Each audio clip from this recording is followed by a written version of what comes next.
one woman's quest to find answers sparked a story that's going to change the lives of millions. I didn't have the self-worth to get out of the abusive situation for myself.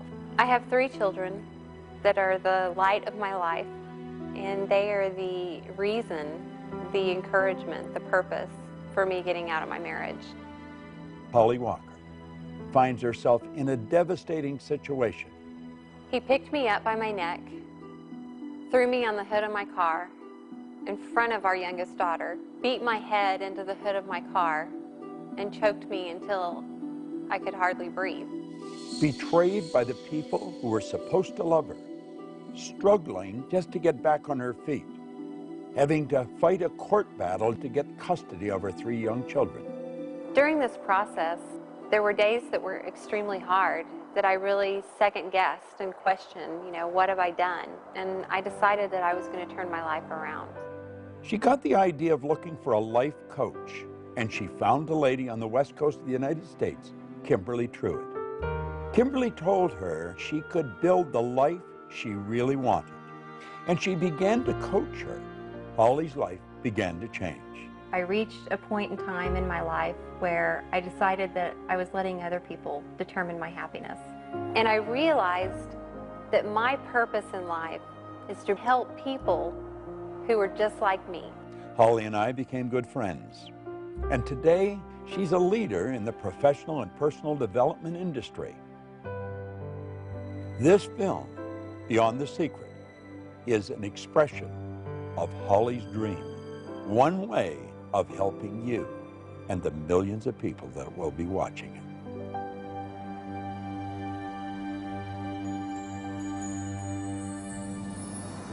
You know, the story that I've just shared with you of Holly Walker is a true story.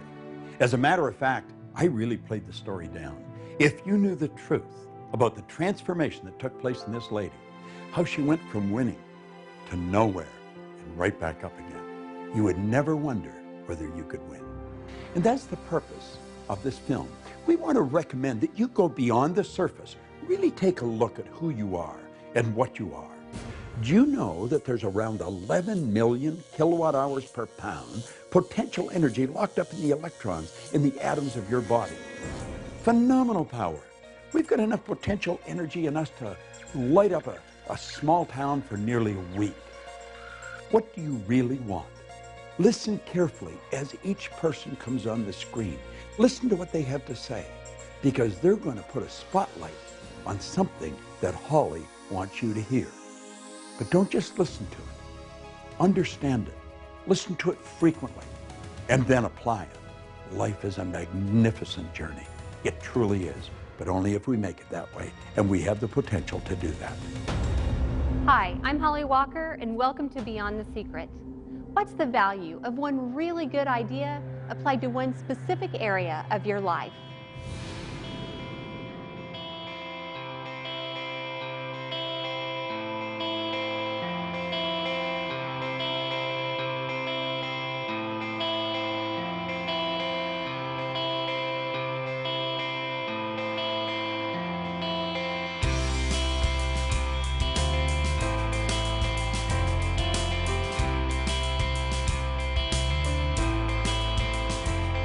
If you consider that every building in every city across our world has its ancestry in human thought, leading scientists and specific principles from the field of quantum mechanics are confirming what spiritual teachers have been telling us for centuries.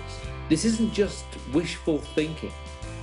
It is a practical application for success in life. And the key that unlocks it is human intention.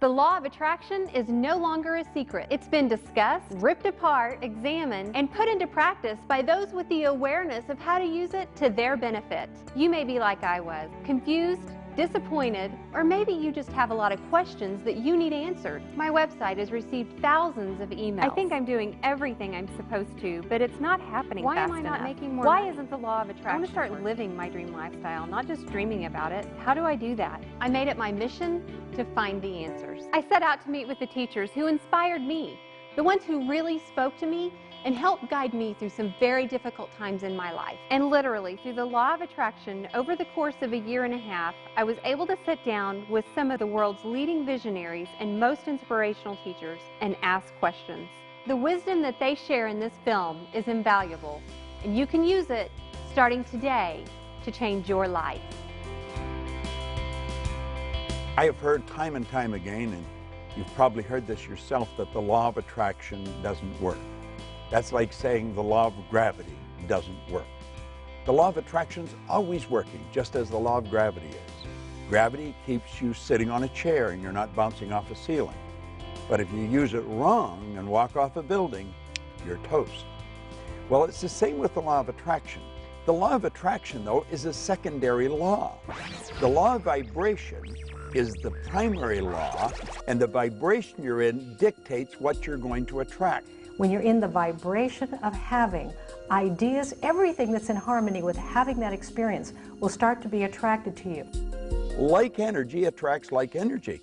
If you're not in a good vibration, you're going to attract stuff you don't want. But the law of attraction's always working. It's a matter of understanding it and bringing our mind and body, our whole being, into the right vibration so that we attract what we want. So if you think you're using the law of attraction, but you're not creating the results you want, it's sort of like taking a lamp to an electric plug.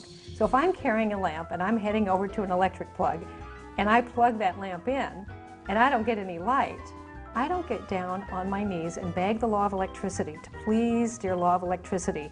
I've thought about the law of electricity, I've done everything I know, how to be in harmony with the law of electricity, but I'm not getting any electricity, so please help me get electricity. We would never do that. We would think something's out of whack here. Either the wiring in the walls is incorrect, the cord is got a short in it, or the light bulb needs to get changed. And we would know that we need to do something to bring ourselves in harmony with the law of electricity. And it's not different with the law of attraction. So what we're thinking about manifests many times in our daily lives, but sometimes people think that a thought is an actual thing, like what I'm thinking about right now, instead of where I'm thinking from. Where I'm thinking from. So thought is more than a thing. A thought is the very essence of our life. Now, just because we don't understand that doesn't mean that you should reject it. You want to go beyond that and start to understand how your mind works, the relationship of the mind to the body, and then you'll start to see why you're getting what you're getting and how to change it if you don't like it. You've probably been taught or learned that thoughts become things. And they do become things. They become our belief system. They become our identity, our self-worth. Thoughts become things when they're aligned with feelings, when they're aligned with action, when they're aligned with strategic relationships, when they're aligned with your gift, with your calling, with whatever it is that you're bringing out in the universe. Thoughts becoming things. Let me turn that around. Everything was at one time a thought. Everything that's not green or water has been shaped by the imagination of the human mind.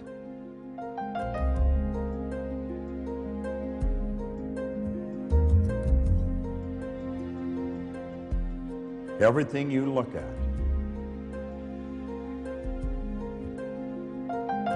is created twice.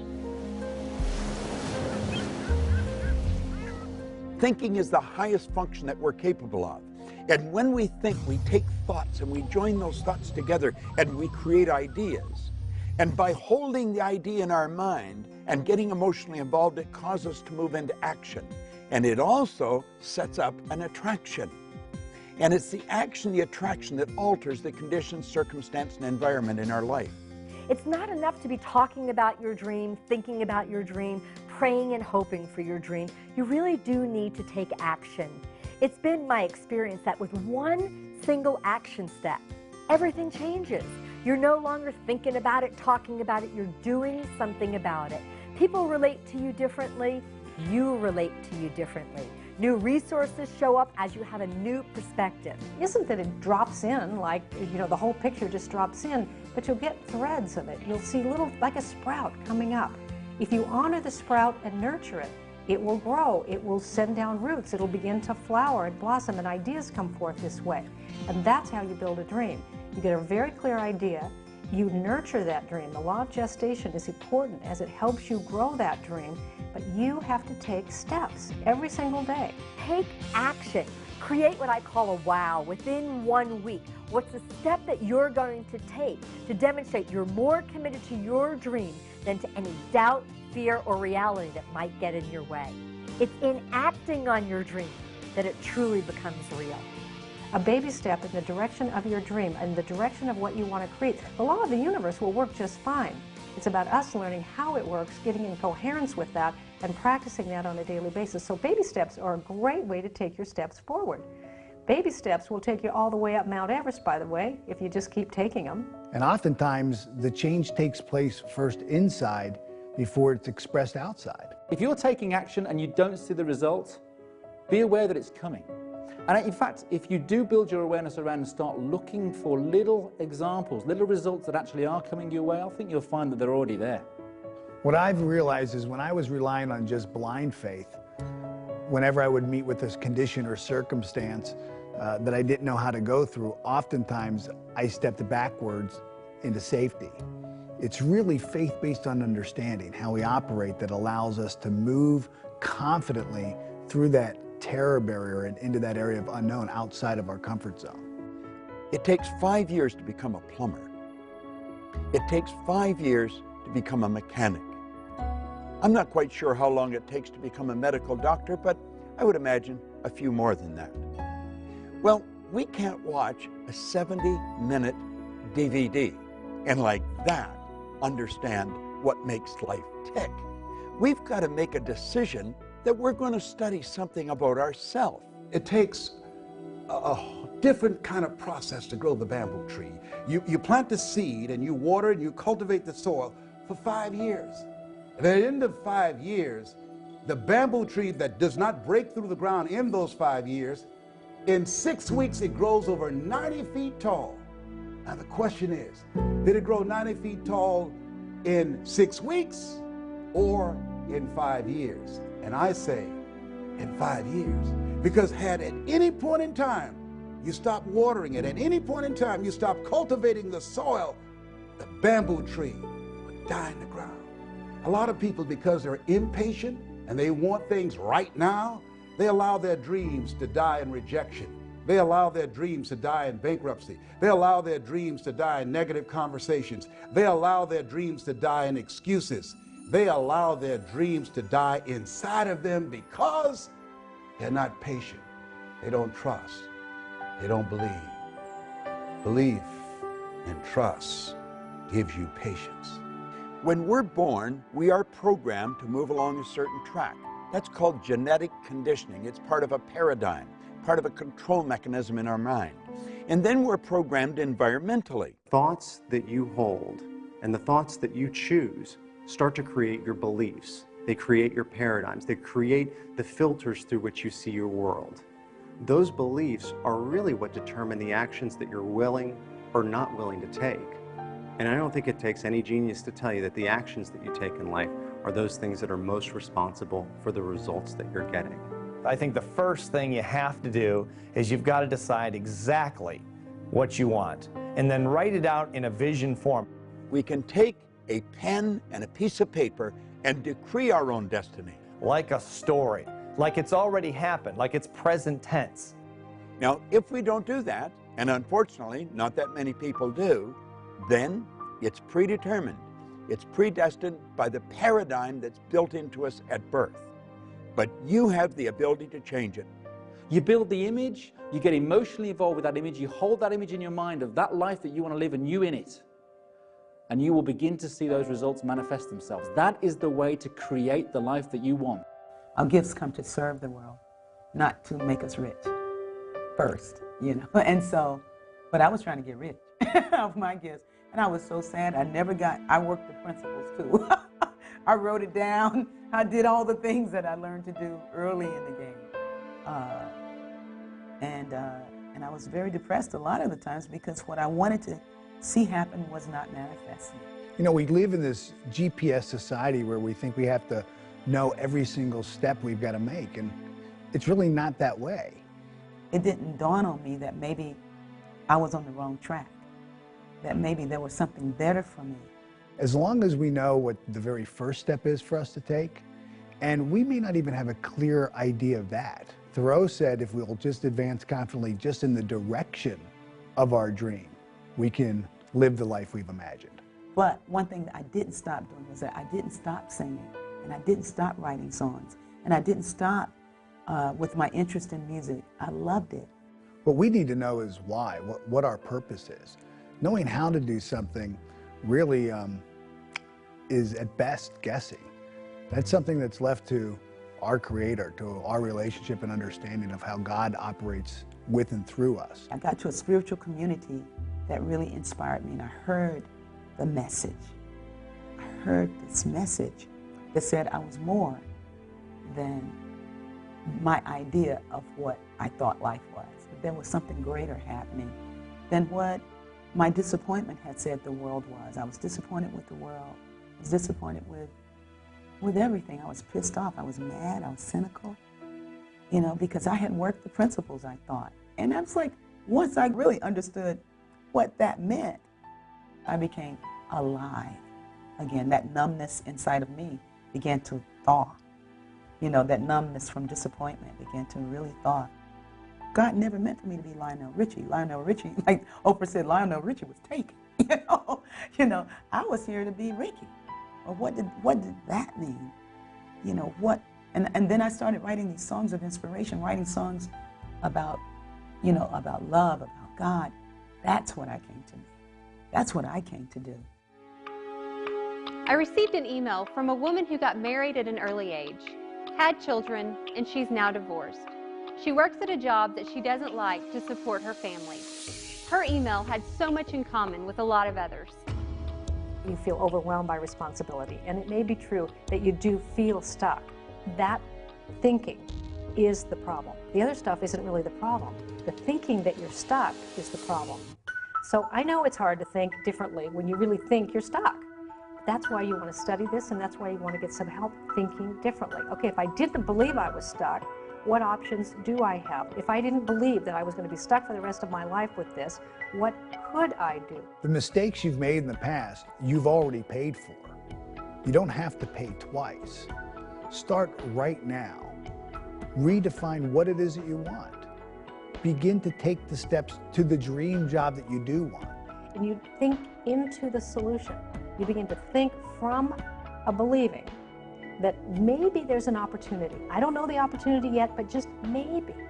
And onto that parched field of believing, let one little drop of water land and say, if I didn't believe it was totally impossible for me to have a life that was really fulfilling, what could I do? There are people who could say, you know, Les, I made a lot of early mistakes. And because of the mistakes I made, because of those decisions that I made some short-term decisions that had some long-term consequences. And as a result of that, I can't live my dream now. Well, that's all in the past. That's all gone. You've paid for that. Don't allow what's going on right now to define you. Be open to the possibilities. One, of getting some help. Also understand and know and expect things to get better for you. And ask yourself, what is it that you need to do differently? But it takes a mind who's willing to explore, expand, extend, and you can choose to do that. You've overcome significant challenges to be where you are today. Don't give power to the mistakes of the past. That's behind you now. Look at yourself right now. Build on that. Build on what you've brought into the world and what you've overcome. And understand that you can achieve so much more if you just apply what's inside of you. Because it's your life, and you're a co-creator, and you get to choose any life you want to have. But the problem really isn't the problem. The problem is always my thinking about the problem. It's never too late to change your life. It's never too late to make a dream come true, and it's never too late to create a new dream for your life. Ask yourself, where do I want to go from here? Begin to focus on the possibilities. See, whatever you focus on the longest will become the strongest. If you talk about, and I know this from my own situation, I talked about, well, I don't have a college education. Well, I was labeled educable mental retarded. Well, I'm adopted. Well, I never worked for a major corporation. All of the things that I focused on, that became the dominant story in my mind. When I began to flip that script and I became convinced in my spirit that what I had is enough. What you have is enough. Where you are right now, that's enough. That's all you need. If you have the faith of a mustard seed, if you hold a mustard seed in your hand, you can't see it. You don't have to have a whole lot. It is absolutely pertinent that you have a dream. If you don't have a dream and you're taking action every single day, then there's really nothing that separates you from a hamster running around in a wheel. Yeah, you're getting a lot done, but you're moving nowhere. The dream is what gives that action direction. I would really like to believe what you're telling me, Bob, but I feel stuck. By the time I get home and get the kids to bed, I'm beat. I'm in hock right up to here. I don't have the money to really buy some of the things or attend some of the programs you're talking about. And quite frankly, I'm tired. I really don't know how to make it work. What is something that I know I could do, know I should do, and know if I would do, it would move me closer to my dream? Now, I'm not asking that you're going to have an answer that's going to make this big quantum leap. What's just the first step?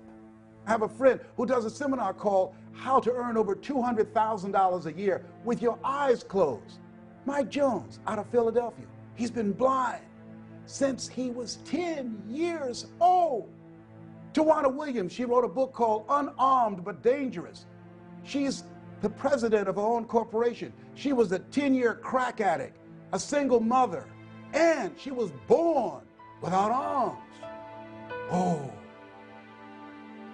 what's your excuse? I say you're bigger than your excuse. Stop focusing on your reality. Start to ask yourself, how do you want your life to be? And then take action steps to prove that you're not just talking about it. You're not inspired. And you're not inspired because you don't have a goal. You have things you want that you wish for. You're being controlled by what's going on in your outside world. Your external circumstances are just a mere reflection of your internal circumstances. I've gone into prisons. I've seen people that were stuck beyond what you could believe, and I've watched them change. There is a way, but you've got to have a reason, and it's got to be a good one. It's got to be something you want. And not all dreams need to be Mother Teresa dreams. We're lucky that there are people in the world that do want to make the world a better place. But your dream of spending more quality time with your family, your dream of being paid well for doing something you really love, your dream of being healthy and physically fit, these are really important dreams as well. Looking at the world as unlimited in possibility, looking at your life as an unlimited set of possibilities, and waking up every day in a state of gratitude. And that's not, I don't mean gratitude is going to do it for you. I don't mean gratitude is going to lead to action, but it puts you in the right frame of mind to really invoke the law of attraction. So it's your emotional involvement that alters the vibration and sets up the attraction. The number one step you need to take is to fall in love with what it is you want to be, do, or have. Just repeating something isn't going to do any good. You've got to mix it with feelings of emotion. You've got to internalize it. You've got to become the actor. You've got to live the part. It's not just a want or a wish or a desire, it's an all-consuming obsession. You do it frequently, it'll become a habit. You must be emotionally involved with whatever you want, or nothing's going to happen. There was a woman I know, a young mom, 2 kids. She was a single mom, had dropped out of high school, didn't have an education. The father of the children had been long gone and there was no child support. So she was working 2 jobs. She worked at a local fast food restaurant and she took in laundry and alterations at night to earn enough money to support herself and her 2 kids. She lived in a very small 1-bedroom apartment and it was $500 a month for the rent, and it was all she could do to just squeak by. And then she heard about these ideas, and she thought, well, if I had a dream, what would my dream be? And at that point, she thought, I would love to have like a place we could live that would have 3 bedrooms where we'd each have our own room. But how would I do that? I mean, she was barely getting by on being able to earn enough to pay the $500 a month. So you need to build a very clear image on the screen of your mind, in your consciousness, of you in the role, in the life that you want to live. Only then are you in a position to be able to plant things in the home, such as vision boards or bullet points or reminders anywhere that might be on the dashboard, on the bathroom mirror, on the fridge, that prompt that image onto the screen of your mind. Write out what you want to accomplish over the next 6 months. Not 6 years or 60 years, 6 months. And make it very clear. And what you write, if I read it, I want to be able to see the same picture that you see. That what she really wanted was a small place with a fenced backyard, so her son, who was 7, had longed for a dog, but have his own dog. There would be a fireplace so that they would be warm in the winters. And she described the kitchen when she wanted a window over the sink, because she was so tired of doing dishes and looking at a blank wall. And she wanted an arched doorway to come in through, and she wanted a little picket fence out front. People take the time to decide what they want, and they write it out. And then they think just through sheer willpower they can make it happen. It isn't going to work. That's like a fly trying to fly through the glass in the window pane. It's going to die on the windowsill. One of my favorite quotes comes from General Schwarzkopf. He says that in times of war I find plans utterly useless, but planning to be priceless. Really, what would you do if you just didn't believe it was impossible? And she said, well, I'd look for it. If that's exactly what you do if you didn't believe it was impossible. Go look for it. And she said, well, I found exactly what I'm looking for, but I don't feel any better. I actually feel worse. I found this little house. It needs a lot of work. It's got hardwood floors need to be refinished, and the cupboards need to be redone. But there's a window over the sink. There's a little fireplace. There's no grass in the backyard, but there are 3 little bedrooms, and the picket fence needs. And she said, but now I just feel worse. And I said, but if you didn't believe it was impossible, and she said, I don't know how this works. This can't be work. You know, I just feel worse. And they said, do this. If you didn't believe it was impossible, what idea could you get? What if time and money were not issues? What if you had the support of the people around you? She says, well, you know, they want $900 for this. That's like twice almost of what I've been paying. I can't do this. They said, but if you didn't believe it was impossible. And they said, just stay in the question. If I didn't believe it was impossible, what would I do? And here's the action part of applying the law of attraction, is that you take a step anyway. In the absence of knowing everything, you take a step anyway. It's a baby step. And you have to stay in the inquiring mind. If I didn't believe it was impossible, what could I do? What could I do? The imagination is going to cause the universal mind to start bringing you what you need and when you need it. And she got an idea. And the idea was to write the landlord a letter and tell the landlord about herself, about her children, and what she would do for that house if he would rent it to her for a year for $500 a month. How she would refinish the hardwood floors, how she would redo the cabinets in the kitchen, how she would plant the grass, how she would put in some flowers, how she would paint the picket fence. And if he would supply the materials, she would provide the sweat. She wrote a beautiful letter, and then she signed the letter and she put it in the mailbox. When we're really expecting the good to come into our life that we're hoping for, we don't ask, where is it? And you must expect it. Desire without expectation is flawed. You have got to expect the good that is coming into your life. Expectation is born of belief. You have got to believe it, because if you don't believe it, then you're wishing a fantasy. Finally, 2 weeks later, she got a phone call. It was the landlord, and he says, I don't know why I'm doing this. I've had your letter on my desk for 2 weeks. I've got 2 full-price offers. But something in your letter just won't leave me alone. So I want you to sign a contract, what you'll do each quarter of the year. And if you really will do what you say you'll do, I'll let you have the house for $500 a month. Now here she had manifested what she had really hoped for, and there was no material way from her current status that she could create it. But the interesting part is not that she got the house, which she did, and not that she fixed up the house, which she did, but who she became in the process. Because she began to discover herself as someone who could create, as someone who could have a picture and not know exactly how to do it, but apply the laws of the universe and stay in the mind that says, if I didn't believe it was impossible, what would I do? And an idea would come, and if you take that step, things unfold. I really related to this next video email because I've experienced a lot of the same things. My husband thinks this stuff is all a bunch of fairy dust. It's hard to try when he constantly puts down everything I do. Does this stuff really work? See, everybody does not want to see you make it. There's some people that are jealous. There's some people that are envious. Why? I don't know. Some people, because if you are driven and you're working on your goals and dreams, they feel that will make them look bad. As you start to study this information, your life is going to change. You know, along the way of trying to apply these principles, you'll hit the top edge of your paradigm. You'll hit other people telling you all the reasons it can't happen, what can't be done. MIT did a study. If I tell you, you can't do that, someone has to come along and say, you can do it, you can do it 17 times to neutralize that one time. And it's very important to be absolutely fueled by your vision. For some people, the word dream is even just too out there. Let him know a dream is simply something that you want, or better yet, learn to speak the language that he understands.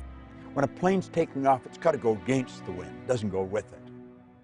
And you're going to run into a lot of resistance. If you're not getting a lot of resistance, you're probably not going anywhere. You're going in the wrong direction. Don't resist the resistance, though. There's a law of non-resistance. Just let it go, because whatever you resist persists. When someone is not latching on to another person's dream, I really believe it comes from fear. In other words, their consciousness is rooted in fear, and this is basically, in a nutshell, a frightened person. And they get uncomfortable with it. Now, I'm not just talking about maybe your boss or your colleagues at work that are telling you not to go and do this thing that you desire doing. I'm also talking about those that you love dearly. I'm also talking about your partner, your spouse, your husband, your wife, your mother, your father. And you know, the people that are closest to you are going to put up the most resistance. They don't really want you to get ahead, because if you do, then you become a mirror to them. All of a sudden, they've got to look at you. They know they're as smart as you. They're as educated as you. They've known you your whole life, maybe. And all of a sudden, you become a mirror. And when they look in that mirror, they see themselves, except they're not where you are. And sometimes they can resent you because of that. And it causes problems in friendships. It causes problems in families. And it's just part of moving ahead. It's part of going to the top. They don't understand what you're doing. They don't understand where you're going. And you're going to find as you study, you keep raising your level of awareness. The people you're hanging around with may not. You know, often people ask the question, when you lose people along the way, is this a lonely journey? Think about your life. You've grown, you've progressed, and probably your first grade friend is not your best friend now. And as you move through life, certain things happen and certain friendships change. You'll just keep growing, and they're not growing. And you're going to have new friends, and you're going to be in a new area, and you're going to be with more exciting people. Don't sell your dream out to somebody else's opinion. Look at your relationships and ask the question, what is this relationship doing to me? It's a new term in psychiatry called relational illness. There's some people that can make you sick. I have a friend, I'm serious. I have a friend who, when she was married for 9 years, every year she had to have some kind of surgery. And once, and now it's been over 8 years, she got a divorce. She never had to have another surgery. If your why is big enough, the how will show up. So you want to stay very much in touch with why you want this dream, why it's good for you, why it's good for others, why you want to be doing this thing. If you're not yourself, then you're not free. You shouldn't be the person that your wife wants you to be, your husband wants you to be. You've got to be you. And by being you, you will be the wife that you want to be, the husband that you want to be, the employee you want to be, or the boss that you want to be. Because if someone else raises their eyebrow and says, really, you think you're going to do that in this economy? You think you're going to do that with your education? You think you're going to do that? It can be difficult to stay fueled up in your passion. They don't understand what you're doing. They are in the comfort zone. And they think you're crazy stepping out and betting on yourself, giving up that good job, moving to that other city. Give it time. Let him see you taking action. Let him see your success. By changing ourselves, showing up more fully, living with integrity, people start to take us more seriously.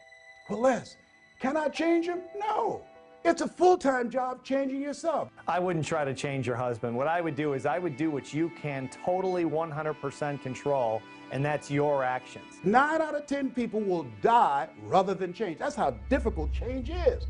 So you can't change people. Change yourself. You know, often it's the people that are the closest to us that might have the hardest time believing for us. He doesn't think you can do it, not because you don't have the talent, but just because it's not within the parameters of his belief system. So some of the closest people to you will not be able to see your potential. They will not be able to see your spirit. They will not be able to see what you're really made of. They see their snapshot picture of you and actually have an investment in you staying as you are because they're used to you this way. There are two types of relationships. There are nourishing relationships. Those are relationships that hold you accountable. These are relationships that challenge you. These are relationships that you can grow from mentally, emotionally, and spiritually. They stretch you. And there are toxic relationships. These are relationships that drain you. These are relationships that are very critical of you. So you want to surround yourself with people who can believe even when you can't believe.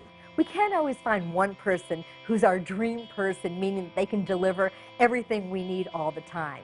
So it's great to have friends that you can turn to who are advocates, or dream team members who, no matter what you say, they're going to look in your eyes and say, I believe in you. I know you can do it. Because for any one of us, it's difficult to see the picture when you're in the frame.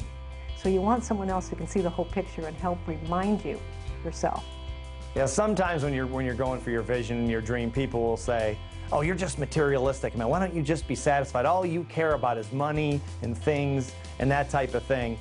You're going to hear that. There's no question about it. At some point, you're going to hear that. Get rid of the small talk. Get into some big talk. Stretch your mind. Go where you've never been. What we're talking about is not about materialism. It's about thinking. You can apply it and get as wealthy as you want to be. There's no question about that, and a lot of people have. You can also apply it to your relationships. You can apply it to your health and fitness. You can use it any way you wish, but it's really about thinking. As you get freer and you get more liberated and you get more expansive, it's a lot more fun. And people who are the naysayers and people who said it couldn't be done, take a look at your life and then they get interested themselves. And if they don't, you just bless that and honor their right to have a life that they choose. Life is short and it can be great. Make it that way. Don't let the resistance knock you off track. There's some people that are so happy and so at home being negative, they can walk into a dark room and begin to develop. You know who they are. And if you're sitting with the enemy right now, just blink your eyes. I see you.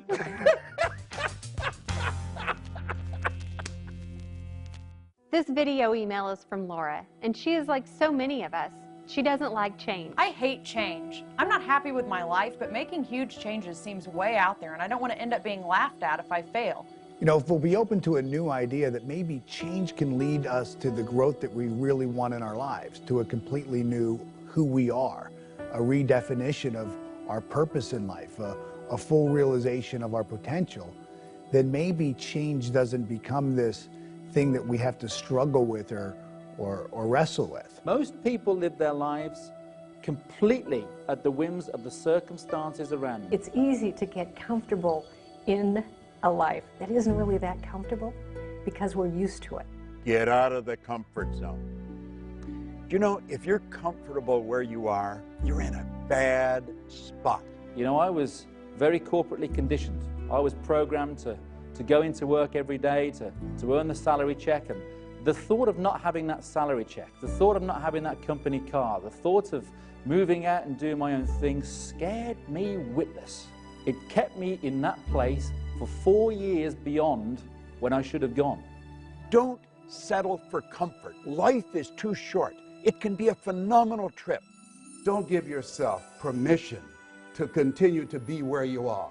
Give yourself permission to grow. Give yourself permission to reinvent yourself. Give yourself permission to take your life to the next level. When people say to me, I'm scared, I know where they are. Because you see, we're controlled by our conditioning. We're controlled by our paradigms. And they will keep us gripped because they don't like change. Status quo is their business. Being comfortable is not a good place to be. And unfortunately, most of us were encouraged to get there. Just get enough money to pay your bills and everything's going to be great. People who live lives of greatness are willing to be uncomfortable in the interest of growth. They're willing to stretch a bit. They're willing to be in some uncharted territory. It's when you're uncomfortable that you're growing. It's when you're a little scared. You're excited and scared at the same time. And that feeling at the conscious level is worry. At the subconscious level is fear, and in your body is anxiety. Now understand what this message is from your mind. Your body is just an instrument of your mind. This is your mind's way of telling you that you are about to grow. It's when you're going after something, you have no idea how you're going to get there, but you've got to know you're going to get there. It is not your mind's way of telling you that you cannot achieve what it is that you're about to do. You have infinite potential. Step out and bet on yourself and keep going until you reach a point of discomfort. Then you know you're growing. A 100,000-mile journey begins with the first step. You take that one step, you'll find that the next step will become clear to you. And then the next step. And before you know it, things will have changed like that. Now, if that's not something that you like or want to do, then you get to have the life you want. And you can stay stuck as long as you want. It's your life. But ultimately, if you notice, you might get really tired of feeling hemmed in, closed down, shut in to a life that is very repetitive. Some people live 90 years. Some people live 1 year 90 times. The beautiful thing about being who we are is we have the ability to make choices. J. Martin Coe, in a little book called Your Greatest Power, said that is your greatest power. It's the power to choose. Every day I wake up, I make up my mind, today's going to be a great day. And you know something? It is. If you learned to walk, you had some disappointment. You saw a toy across the room. You wanted to go get it. You stood up and you fell down. And you stood up and you fell down. And you stood up and you fell down. And you never once, when you fell down, went, that's it. I'm just not meant to be a walker. No baby does that. But as adults, we get older and we start thinking we're smarter than that. So we fall down in love and go, that's it. I guess I'm not meant to have love. I don't want to be disappointed and hurt again. We fall down in money. And we say, oh, I guess it's not for me to have abundance. It's not about that. It's about a willingness to have some stretch goals. And you are going to fall down, and you are going to have some disappointment. But it's okay if along the way, what you're recognizing is you're part of something that is much bigger than a little bit of disappointment or having your dream come true exactly when you thought it should. You're living a life. If you look at the most successful people that have ever lived, the ones alive today or the ones in the past, failure was a part of their journey.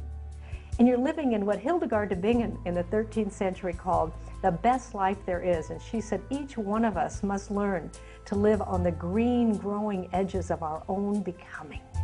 You're here to do what you love to do. And then it's more than just following your bliss. It's really, really doing the thing that you love to do and learning how to do that well, not to think that, well, just because I can sing, I love to sing, well, let me go get a record deal. Let me go get a contract. Let me use the laws to manifest this. And it's like, well, no, let's learn to sing. And that's where aliveness is. So you get to choose how much life you're willing to live.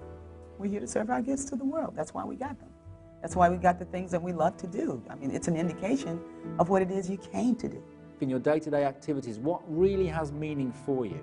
And that'll be 75% of your purpose, of what you're passionate about. The other 25% can be calibrated by those around you that know you well. Ask them what it is that you're good at. Ask them what it is that they love about you, what you do at your best. Correlating both of those will be your purpose. I've always loved music. And so my vocation revolves around music. It always has. I mean, I've always loved doing that. And I've met so many people who just really didn't know. They don't know what they came to do. I'm thinking like, well, you just came to express your creativity. Now, what is it that you feel good about being creative? I mean, how do you like to express yourself? What is the way you like to do that? And somewhere along your line of interest lies the thing that you came to do. And then the people who would be served by what it is that you love to do. You watch most people, it looks like life was a practice run. They sort of tiptoeing through life, hoping they make it safely to death. But imagine, if you will, being on your deathbed and standing around your bed, the ghost of the dreams, the ideas, the abilities, the gifts given to you by life, and that you, for whatever reason, you never pursued those dreams. You never used those gifts. You never acted on those ideas. You never used those abilities. And there they are standing around your bed looking at you with large angry eyes saying, we came to you.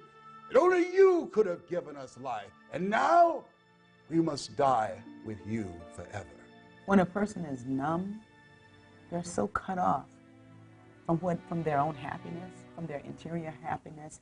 It's very difficult to know who you are and when you're in that place. And that's when you need a spiritual healing. That's when you need something to shift inside. That's when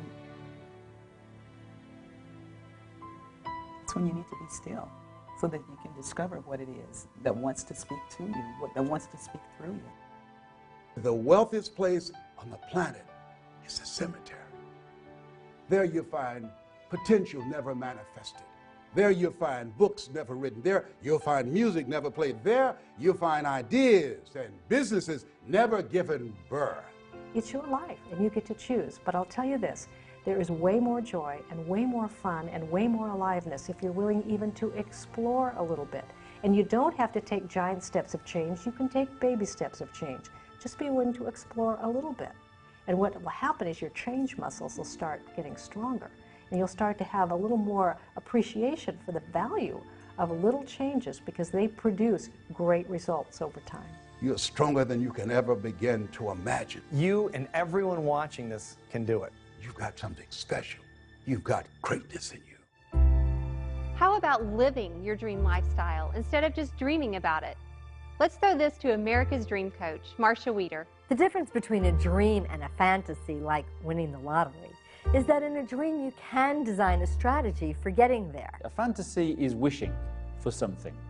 So if you're not emotionally involved with an image or an outcome that you want, a result that you want in your life, then you're idly wishing. You've got a fantasy. A dream is something that you have that you are very emotionally involved with. Now, this is absolutely essential. In winning the lottery, short of buying a lot of tickets and doing a lot of hoping, there's nothing that you can do to make it happen. Get pictures of where you want to go, put it on a vision board, and inundate your consciousness with these images, because the brain works in images. And so you want to think about this all the time. Get those images in front of you all the time, and then start taking steps toward the manifestation of your vision. This is one of those great opportunities to get creative. This is one of those great opportunities to say, this is a dream that I have. I have absolutely no idea how I'm going to do it. All the conditions and circumstances around me right now stink. I don't know how to do it. In my experience interviewing world-class performers in all kinds of different fields, what I found is they decide exactly what they want. They put a vision together, and then they share that vision of where they want to go with as many people as possible who can help them. It's funny that the shortcut step is to share your dreams, but the truth of it is, most of us don't want to. Let's face it, if I tell you my dream, you might laugh at me, or you might think my idea is crazy. Worst case, you might steal my idea. But the number one reason why I don't want to tell you my dream is because if I tell it to you, you might expect me to do something about it. If you desire an outcome, it has a massive impact on the likelihood of it happening. Where are you going to get the time? And where are you going to get the money? Get a support team to help you. A support team is really just a group of people that when you get down, when you get tired, when you get frustrated, they say, you can do it. I believe in you. Keep moving forward. You're on the right track. The number one way to experience greater ease and shortcuts on any dream is to share your dream with other people. You find people who have done what you want to do, and then you enlist them on your mentor team. You call them up, you find them, you use your contacts to get to them, you do whatever it takes to get to them, and then you ask for their help. And the crazy thing that I've found over the years is, as I've done this for many times, is no one's asking. No one's asking these people, and more often than not, at least in my experience, they're willing to help. I think we ought to have a close group of associates that we can brainstorm with, we can mastermind with, and of like mind. And we know that they would do anything for us, and we'll do anything for them. The only reason that you're listening right now, feel me in your heart, because there's something in you that's demanding that you come up higher. And you've got to answer the call. But what if I fail? But what if everyone's right? But what if it really is a bad idea? But what if I don't have what it takes? I think you're going to lose belief. I think every great performer along the road to manifesting their vision loses belief. You may hear that they don't, but I've worked with a lot of them, and I think all of us have. We've all lost our belief at some time, and then there's a support system right there to pick you up. I remember when I was building my speaking business, and I just wasn't going anywhere with it, and I would talk to my parents, I would talk to my wife, Dawn, and they would say, without any question, when I was down, they would be there to say, you can do it. I know you're so close. You're going to break through. You're going to break through. And it would give me just enough courage, just enough mental toughness, if you will, to hang in there one more day and one more week until it finally broke. We all need help. We all need support along the way. Get up and get going. I've lost everything 2 or 3 times. Never slowed me down. 8 out of 10 millionaires have been financially bankrupt. So what? You can come back again. Willie Jolly, motivational speaker and author, said a setback is a setup for a comeback. You have comeback power. I found, and I think you're going to find the same thing, is that dreams are contagious. The secret here is to separate out what is your dream and what are your doubts and fears about it. The bottom line is, which one are you more committed to? Your dream or your doubt? Your dream or your fear or your reality? Prove that you're more committed to your dream by taking action. To become that person that you know in your heart of hearts that you have it within you. In the current economy, businesses are facing tough times. I've talked to business owners and individuals with small companies, and basically they all have the same question. My business is hurting. We're making cuts, laying people off. I feel like I've done about everything I can do. I know that, sometimes in a tough economy you make decisions that end up being more courageous than others, and maybe I should be more aggressive. I really am just looking for some direction. The nation's foreclosure crisis is centered in 4 states, but taxpayers across the country will feel the pain of failing. In America continues to spiral downward. The Dow Jones dropped another 300 points. Foreclosures reached an all-time high. Stock market plunged today. The Dow is tumbling once again. Just this week, information was released that 2.3 million American homeowners faced the loss of their homes last year. We are being inundated today with economic information, the likes of which probably most people alive have never heard before. You have been given the God-given ability to create your own economy. And that's what you want to start to do. Quit listening to all these terrible news broadcasts. Does that mean that the economy is not in bad shape? It doesn't mean that at all. But if you study history, it's when things are at their worst that they're actually at their best. That is one of the laws of the universe. It's called the law of polarity. You've got to train yourself to look for the good in it. Go back and study during the Great Depression of the 30s. Do you know there were people earning millions of dollars, businesses being built? Not everybody went out of business. Some people went into business. This is a phenomenal time. There's great problems. There's great solutions in every one. Study it. Bring your mind to bear on the good side of what you see. I think what you can do right now is be open-minded to a new idea. Understanding that the way that you've always done business may not be the way that you're always going to continue to do business. One of the great books, The True Believer, written by Eric Hoffer, he said that in times of change, it's the learners who inherit the earth. It's easy to have faith when you have a job, or your business is successful, you can make payroll, your marriage is working out, your children acting like they have good sense, no one has looked at you and diagnosed you with a terminal illness. It's easy to have faith then. But the true test of faith is when life taps you on the shoulder. You've got to look to your beliefs about money. Like, what do you believe about money? Do you believe that money is a good thing? Is it a bad thing? Is it something that that you shouldn't want? Is it wrong to want money? I would study your beliefs, because your beliefs will dictate your behaviors. You don't necessarily get what it is that you want in life. You get what you believe you're capable of. You get what you believe you're worth. And if your behaviors aren't in line with making more money, you won't make more money. You can wish for it all day long. It's not going to happen. But if you can alter your beliefs and expand your beliefs around money, you can automatically, just by default, change your behaviors around money, which will ultimately lead to making more money. A person doesn't earn $50,000 a year because they want $50,000 a year. They earn $50,000 a year because they're not aware of how to earn $50,000 a month. Stop and think of the things that you're aware of today that you weren't just a couple of years ago. Awareness is the most phenomenal thing. If you were aware of how to utilize the potential that you've got, your whole life would change just like turning on a light. Awareness, you develop it through reading, you develop it through listening, you develop it through studying people who have done what you want to do. Study people that have developed wealth and watch the way they live. I don't mean the cars they drive or the houses they own. That's all fine, but that's all icing on the cake. Everything you own at the time of your death is going to belong to somebody else. But what you are is yours forever. No one is any better than you, and no one's any worse. We are truly equal.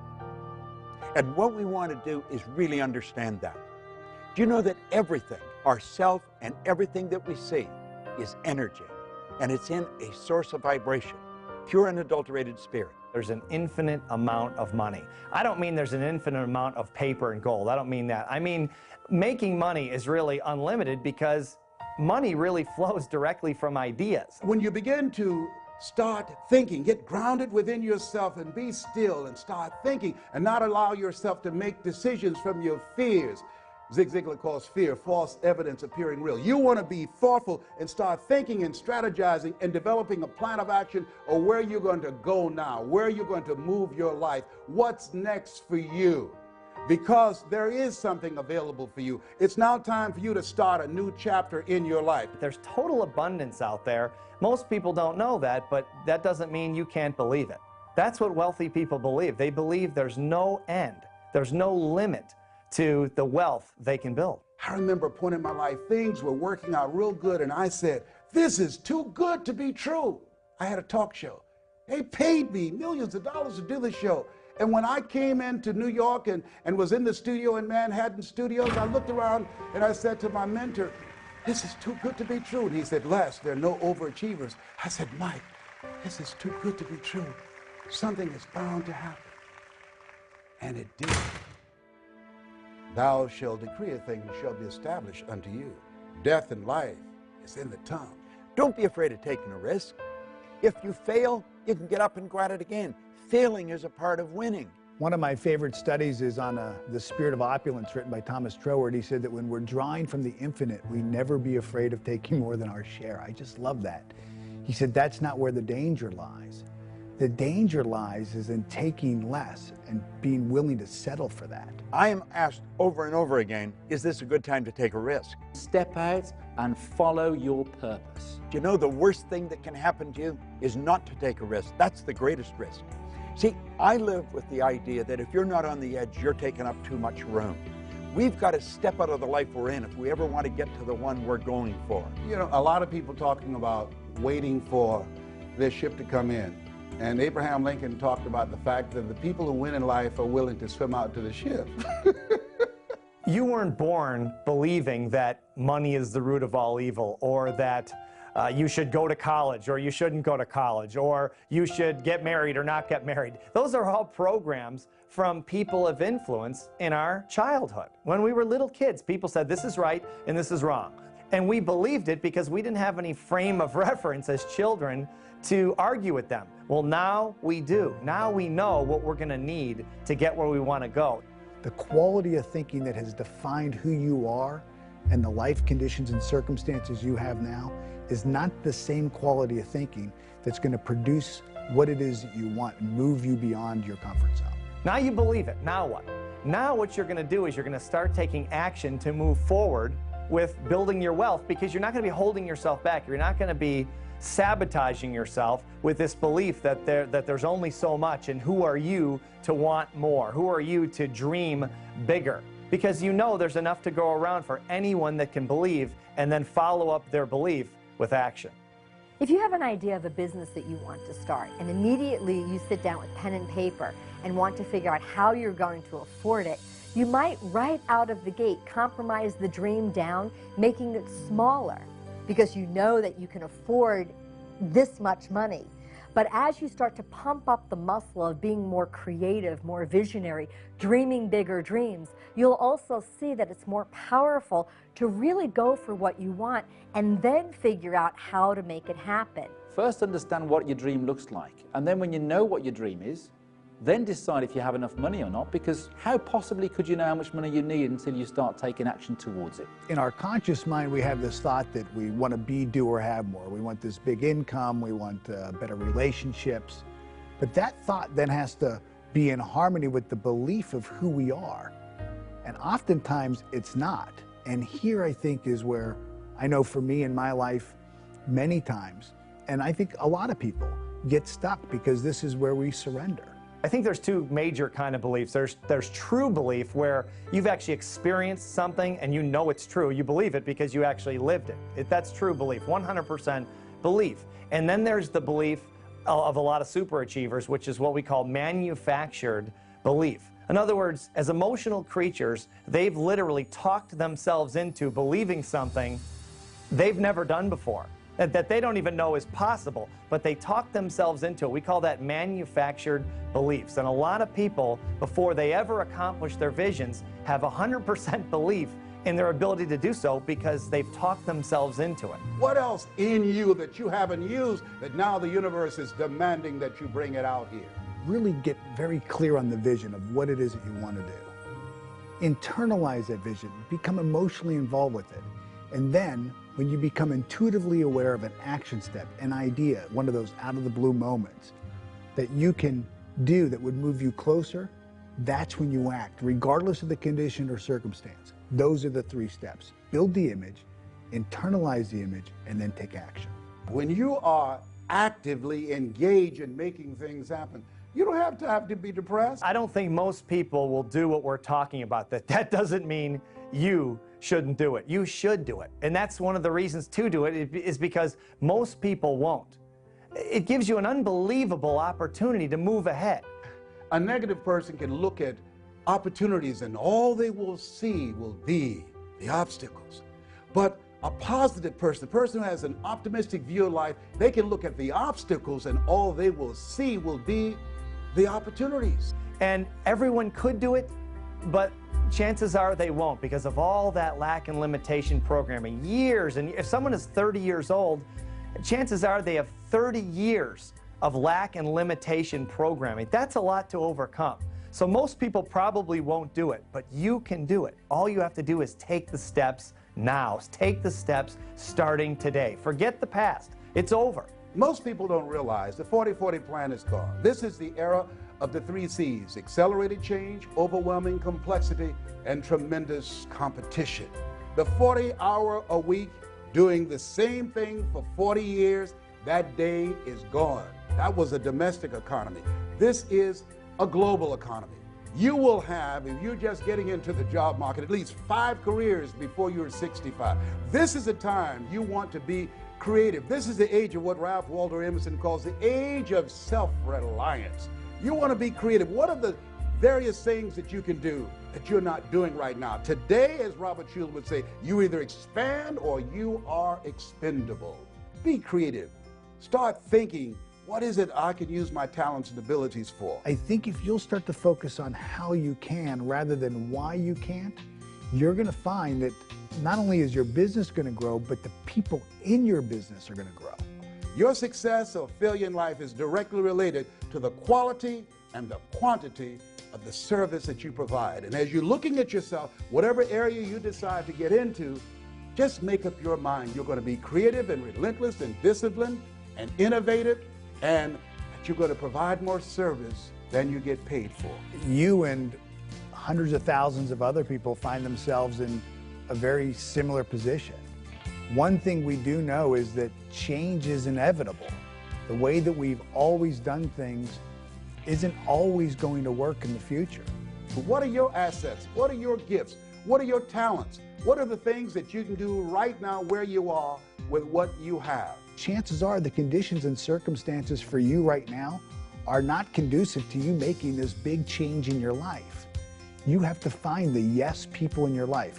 You have to find the yes conditions. You have to find the yes circumstances. You want to be connected with like-minded and like-hearted people people who you trust and believe in, people who are moving in the direction of their dreams, people that can inspire you and that you can inspire them, people who can help you to open some doors that you don't see right now, people that can help you go to the next level. You want to be connected with people that are on the way rather than in the way. When you've got enough money, you can do what you want, when you want, with whom you want, for as long as you want, and you don't really ever have to be responsible to anyone else. You're never beholden to anyone else unless you want to be, unless you choose to be. It gives you the ultimate freedom, which is the freedom of choice. If you're going through hell, don't stop. Keep moving. In Napoleon Hill's book, Think and Grow Rich, he brought out a very, very important point. He said that an educated person is not necessarily a person with an abundance of general or specialized knowledge.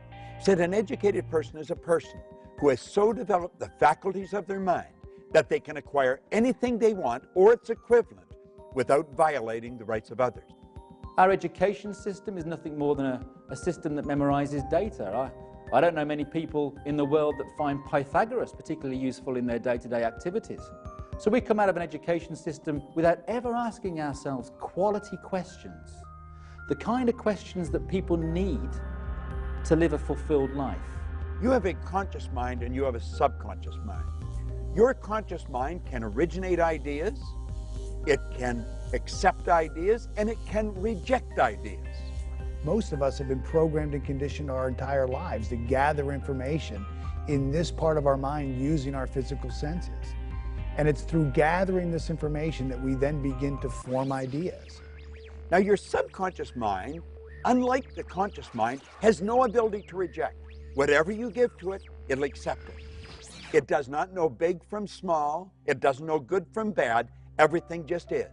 It accepts whatever you give to it as real. This vibration begins to move our bodies into a certain form of action. We begin to produce actions. We begin to feel a certain way, act a certain way, behave a certain way. We have intuition. We have perception, the will, imagination, reason, and memory. And these are all perfect. They have to be exercised like the body. You exercise the mind, it too will become strong. Intuition gives you the ability to pick up vibration. Unfortunately, most people will use it wrongly. In their conscious mind, they will choose what it is that they want. They will become emotionally involved. They'll impress this idea upon their subconscious mind. And while they're just driving down the road, an idea just boop, pops right into their mind, out of the blue. And this idea will be in harmony with what it is that they've asked for. It'll be in harmony with the goal that they've set. And the first thing they do is they say, are you sure? You know, is this the right idea or is this the wrong idea? Should I do this or should I do that? Is this good or bad? What you don't like, reject it. And what you do like, accept it. You've been given the ability to think. It's the highest function that you're capable of. When we get this intuitive idea, when this sixth sense, when this hunch comes in, you don't want to ask, is this right or wrong, or good or bad, should I or shouldn't I? Because that's a limited question, and the answer is yes to both of those. There's reasons probably why you should, and there's reasons why you probably shouldn't. The better question to ask is this: if I acted on this idea, would it then move me in the direction of the model of perfection that I'm claiming I want in my life? And if it will, you've got to move. So stop giving yourself those excuses that say, well, you know, I'm not good enough for this, I'm not good enough for that, because that, again, is your conditioning. That's rubbish. You can achieve whatever it is that you want to achieve in the same way that Bill Gates has done it, in the same way that Richard Branson has done it, or in the same way that anybody that you get inspired by has done it. Understand that you have exactly the same faculties, the ability to choose and shape your environment accordingly. Tune into that power, and you will create an extraordinary life. Well, I believe that we're all radiant lights of God. You are a radiant light of God. I'm a radiant light of God. And if you don't want to use the word God, we're radiant light. We're energy. We're pure energy. So we're always radiating something. We're radiating something, and I would choose to be one who radiated love. And And I feel like when I'm radiating that, the universe corresponds to its own nature. So I'm radiating this beautiful essence that is love, and I find love. You define your purpose by first taking a look at your life, the things that you're doing for work and the things that you're doing for fun, and say, what do I really get excited about? What really gives me that psychic income, that feeling that I'm doing better? That kind of feeling is telling you, it's feedback from the spiritual core of you, who you are inside. That's telling you your purpose. And you will find that there is magic in this. As the image and the feeling tone get in coherence, it's like laser, and things really begin to shift fast. I know today's going to be a great day. There are no problems, there's only lessons. Everything that happens is to teach us something, to move us ahead to the next phase of our eternal journey. This isn't a fantasy world we're talking about. This is the real world. This is something you can do. People with less talent, less intelligence, less education have done this. Find out what you love and then dedicate your life to it. If you at all believe in the law of attraction, you know that you've attracted this film into your life at this very moment in your life. You're not here by accident. I'm not sitting here talking to you by accident. I encourage you now to live your life, to live into your full potential, to recognize the greatness within you, and to begin to express it. The world is waiting for you. You have something special. You've got greatness within you. Answer the call. It's time.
Watch footage not seen in Beyond the Secret and exclusive interviews with the stars. Sign up for free weekly 60-second videos from Holly and the team sent straight to your inbox. And we want to hear your story for consideration in Holly's new TV series.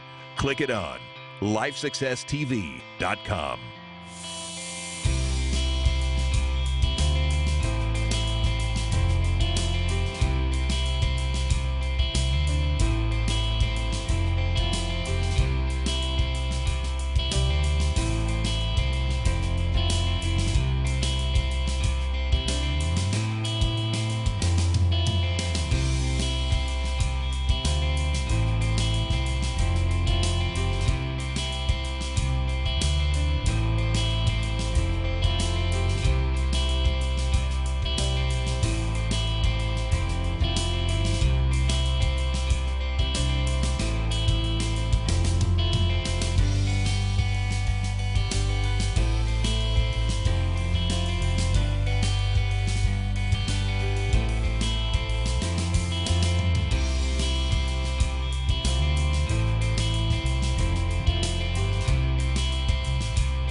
Bob, so many people are on their way to achieving success, and they get this attitude from the people around them of, well, who do you think you are anyway? Can you expand on that a little bit? I think that comes from two sides. First of all, the person that's studying is starting to change.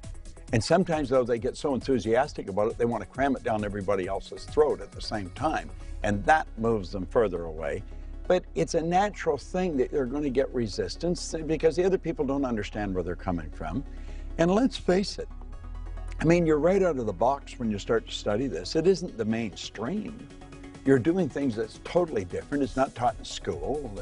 A very small percentage really understand and live with this. So they're going to get a lot of flack. They have to understand that and understand that people don't know what they're saying and just let it go. If something's going wrong, it has a tendency to hold your conscious attention. Emerson said the only thing that can grow is the thing you give energy to. What we've got to do is stop ourselves just flat and say, wait a minute, I don't like that. What would be the opposite to that? And then write out what would be the opposite and then keep repeating it like a mantra if you have to. But we have a tendency to focus on what's wrong. And we've got to get away from that. And get away from any people. Don't let people talk to you about it. One of the things that you taught me, Bob, that has been huge in my life is that force negates. Can you talk a little bit about that? It's a beautiful thing to learn because we have a tendency to want to do that. If something won't work, we're going to jam it. It won't. Force negates. Let is the key word. We let things happen. Now, that doesn't mean we don't give it lots of energy. But force is not a good thing. There's no power in force. I think they get into abusive relationships because they attract them. And it's low self-esteem on their part. And when they understand that, they probably stop it. I think most abuse, it's a man's problem. It's not a woman's problem, more often than not. And I think if a man sees another man being abusive verbally or otherwise, he should let him know that that just isn't going to fly. You know, you're not going to put up with it and put a stop to it. But the person stays in. People do the thing they fear the least. They're probably more afraid of being alone than they are of being in the bad relationship. But if a person starts to develop their own self-confidence, the abusive relationships will go their way.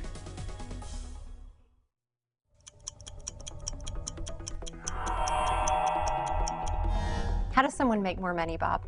If people want to earn a lot of money, they've got to understand they have to have multiple sources of income. You cannot have one source of income and become extremely wealthy. Or if you do, I don't know what it is. But with multiple sources of income, anyone can become wealthy. So it's worth studying and it's something we should understand. Now, when we talk about multiple sources of income, we're not talking about multiple jobs. That's what I thought it meant first, and I had 5 jobs passed out in the street. No. A source of income is where you provide service and you receive a reward.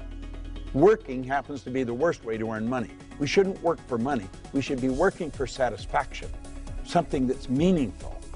You provide service to earn money. And of course, if you want to really learn how to do it, study it and it'll happen. Find somebody that's doing it. I'm doing it. I help people study it.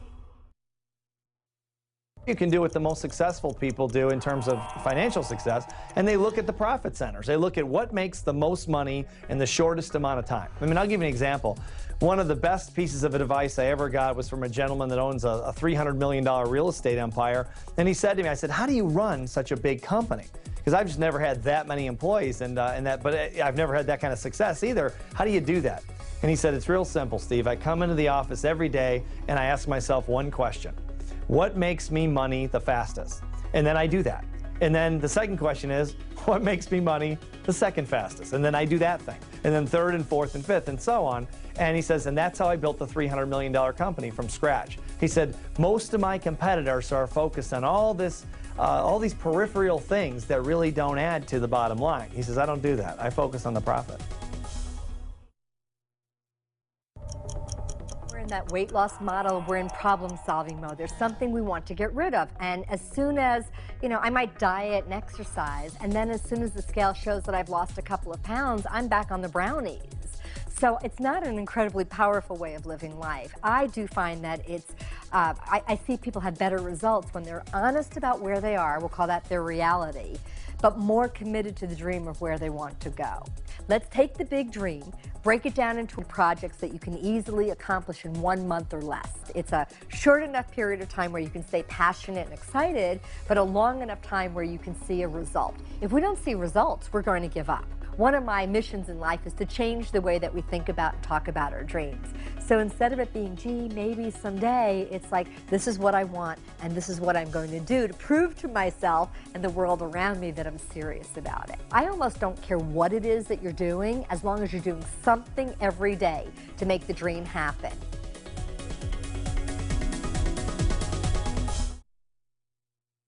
Can you give me some tips on how to stay successful even during these tough economic times? Especially in tough times, one of the keys to staying mentally tough is staying around people. Getting around people and maintaining friendships and business contacts of people who are more mentally tough than you are. And then just exposing your consciousness to that type of thinking. Most people aren't that mentally tough, so if you've got contacts, if you have associates, if you have friends, business partners who are mentally tough, and you get around that on a day-to-day basis, you'll see that there's very little attention paid to details that don't add to the bottom line. And so you try not to get distracted with things on the outside. A lot of people are distracted by things that people say, the economy, the stock market, all the different things going on around them. But the mentally tough stay focused. They keep their concentration right on exactly what it's going to take to get to the next level. And they don't let outside circumstances really impact their thinking.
There's nothing like this in the market. There's nothing as powerful as this. We break the personality down.